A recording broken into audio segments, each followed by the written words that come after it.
Salam alaikum, question sur le fiqh. Ma question porte sur les teintures pour les textiles. Il y a un colorant qui est d'origine animale obtenu à base d'insectes broyés. Cochenille 120 qui est aussi un additif alimentaire haram. Où on obtient ainsi une poudre de couleur rouge. Et on peut faire des teintures rouges, roses, violets, oranges, etc. Et d'autres nuances. Lorsqu'on ignore l'origine des teintures utilisées pour teindre les textiles, tels que les habits, etc., mais qu'il y a cependant une forte probabilité que la teinture utilisée pour teindre nos vêtements sont d'origine animale. Que devons-nous faire dans ce cas-là? Barakallahu fikum, tafadal ya Cheikh. Il faut savoir ce qu'il y a hadith dans le Bukhari. Non. Où le prophète Allah Ta'ala a interdit, c'est-à-dire de vendre le khinzir, le pot, les statues, je crois qu'il même il a cité, je crois, le khamr. المهم. Quand il est arrivé au port, les sahaba on dit à Rasulullah, la graisse de porc. Non. On en a besoin pour allumer des lampes. Non. Autrefois, comme des, je ne sais pas comment ça s'appelle, avec des lampes, pour aussi pour les bateaux, les barques. Non. Quand on frotte avec pour que pour que le bois soit imperméable et l'on ne puisse pas rentrer, on a besoin pour telle et telle chose.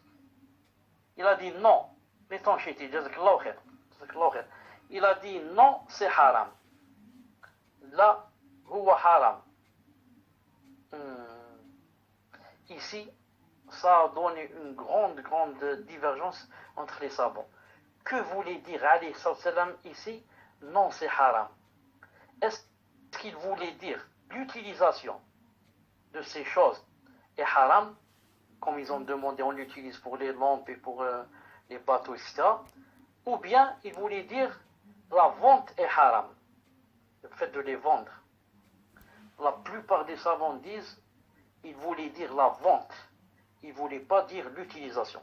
C'est pour ça que Cheikh Ibn Uthaymin dit que c'est permis d'utiliser des choses comme ça,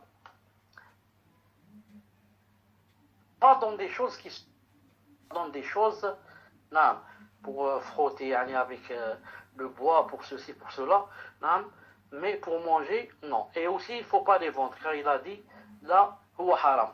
C'est pour ça moi je donne une petite nasiha à la personne qui a posé cette question, de ne pas trop compliquer les choses en allant chercher de quoi, par exemple, a été teinté dans notre habit. Il va chez des spécialistes, il va leur montrer l'habit, il va leur dire, regardez, essayez de faire des analyses à cet habit, à cette veste, pour voir si elle contient les coccinelles, ou comment ça s'appelle. Non.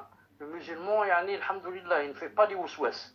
Non. Il ne va pas chercher, comme a dit le hadith, il a dit, il n'y a pas plus ajram, plus criminel que la personne qui, à cause des cochonnées, d'accord, à cause d'elle, la chose était halal, elle devient haram.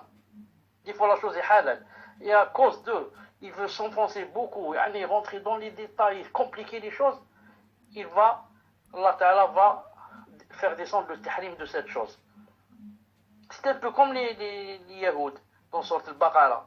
Il leur a dit, dégorger une vache. N'importe quelle vache, ma'alish. Ils ont dit non. Donne-nous la couleur.